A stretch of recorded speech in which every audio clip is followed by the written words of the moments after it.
Chapter 36. The sound miracle in the cave. Its beneficial effect on Horrod.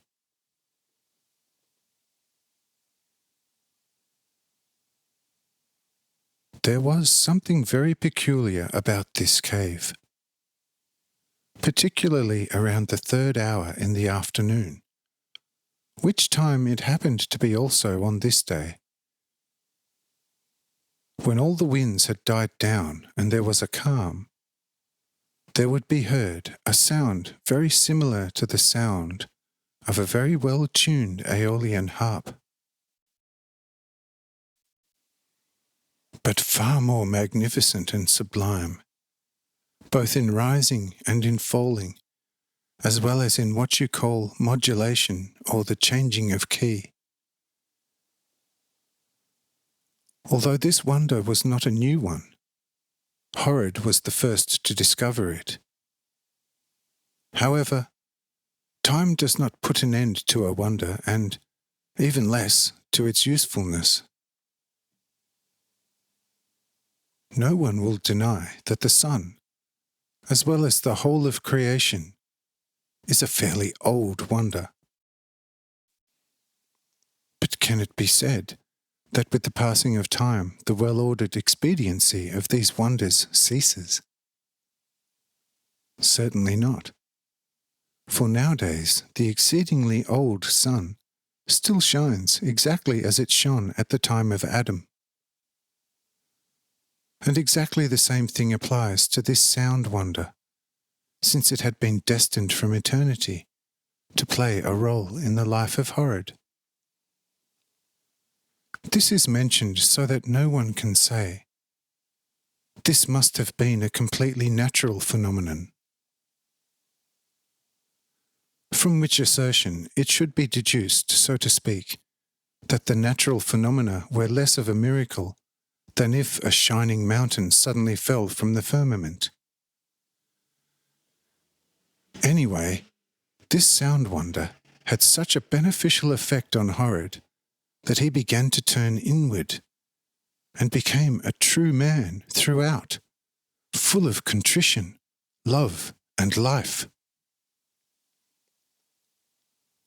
How did this miracle affect the second miracle? This will be discussed forthwith, and so listen.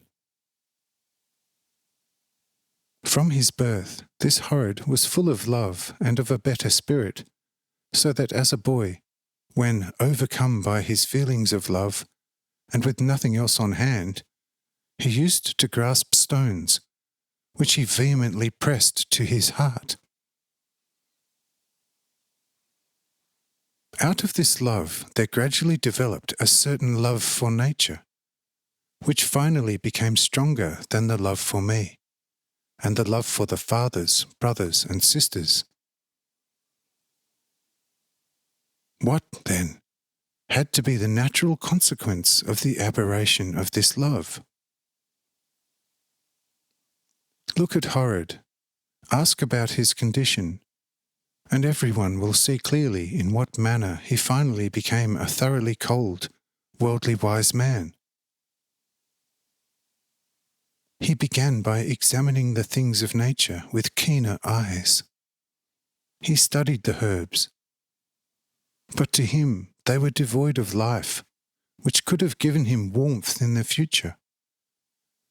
He cut up trees, but in them too he found no living warmth. Stepping into the water, he found it cold.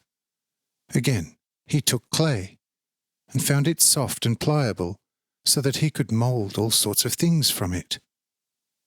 But soon he observed two great evils, namely, as long as such an object, owing to its natural moisture, remained pliable, it was quite cold, making the skin shiver.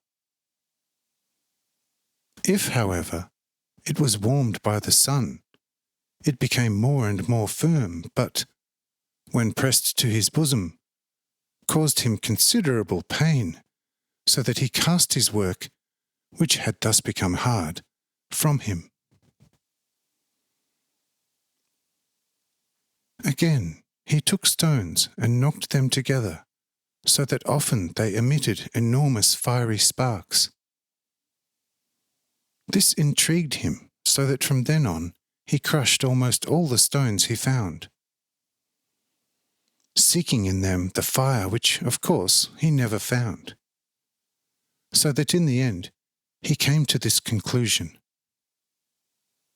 the whole world is a hungry tiger that, always inclined to eat, would never leave anything to his neighbour, save a few unpalatable dead bones.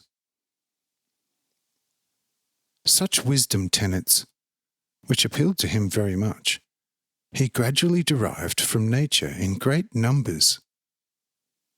So much so that in the end he began to be considered a great sage of the morning, which flattery he enjoyed tremendously. Indeed, he began to play up on account of his wisdom, so that not even the chief patriarchs dared to speak before him. But everybody commended and generally blessed him, so that he became strong enough to be an apostle of the lowlands, where before him no one had dared to go.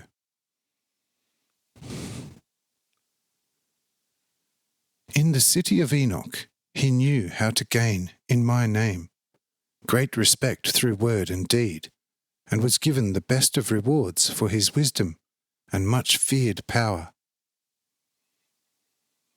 This reward fully compensated him for all his love squandered on dumb nature. Finding this love, he loved excessively, saying a final farewell to wisdom, and thus became a complete sensualist. For this he now considered Naomi to be my punishment, and that in his rescued state, when his love again began to lose itself in wisdom. He even became before me the former sage, full of coldness. What was now to be done with him? A too eloquent, thundering miracle would have killed him. Therefore, this harmonious balm was laid for him into the stone, so as to make him realize that my love fills not only the heart of man, but also the hardest stone. How this medicine affected Horrid. In order to learn this, let us pay him a very pleasant visit. Hear all this from his own mouth, and there learn and understand many another thing. Amen.